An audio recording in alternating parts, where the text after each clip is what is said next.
Un baby-foot, des caisses de fruits en libre service, des vieilles bornes de jeux vidéo, un lapin crétin, une porte derrière laquelle se développe avec d'autres studios l'un des jeux les plus attendus et les mieux gardés du moment, nous sommes chez Ubisoft. Ici, comme chez les autres éditeurs de jeux, le travail des développeurs met en œuvre une notion centrale dans la fabrication d'un jeu, le middleware. Le middleware, c'est un élément qui prend en charge une fonctionnalité particulière. Donc il peut y avoir des middleware de gestion de simulation physique, de l'environnement physique.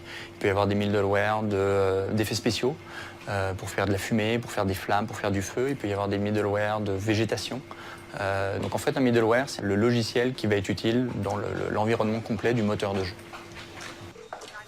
Un jeu vidéo, contrairement à un jeu réel, c'est donc un assemblage de plusieurs middleware, physiques et graphiques, qui permettent de reconstituer un univers entier.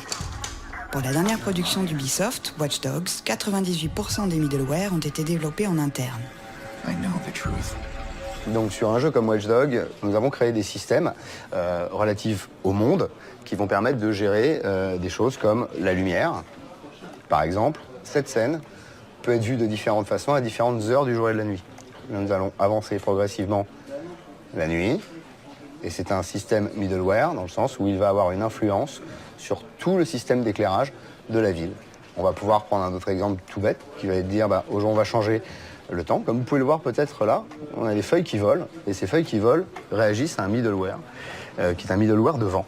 Alors je peux vous montrer le vent, la façon dont nous percevons le vent, nous développeurs, qui ne sera jamais vu par les joueurs. Donc, par exemple, on va déclencher de la pluie. Voilà, il va se mettre à pleuvoir dans le monde.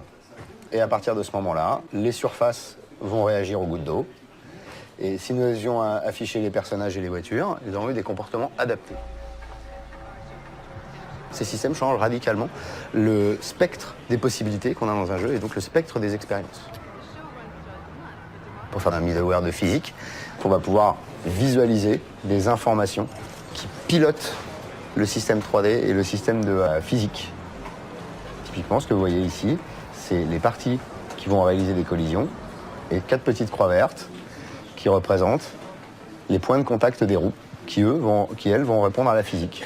À un instant T, on va pouvoir déterminer, par exemple, que l'adhérence au sol sera moindre parce que ce point va répondre à une friction sur une surface. Là, vous avez un exemple d'une canette qui, elle, réagit par rapport au vent et donc est animée automatiquement par le système. Personne n'a jamais dit à cette canette « tu seras animé de cette façon-là ».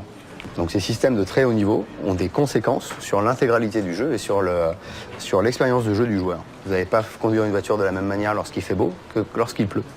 Vous allez être gêné, la voiture va déraper. Et au même titre que dans le monde, on va se retrouver avec des personnages, des intelligences artificielles qui vont avoir des comportements dédiés. Par exemple, quand il pleut, ils ont tendance à aller se cacher dans les abribus parce qu'il pleut. Le comportement qu'ils vont avoir est donc influencé par le fait qu'il pleuve à ce moment-là et que c'est la nuit. Il est actuellement 23h59 dans le jeu. À 23h59, il y a quelques personnes qui sortent du théâtre. Par contre, si vous étiez arrivé en plein après-midi, les comportements ont été complètement différents parce que potentiellement le théâtre n'est pas ouvert à ce moment-là.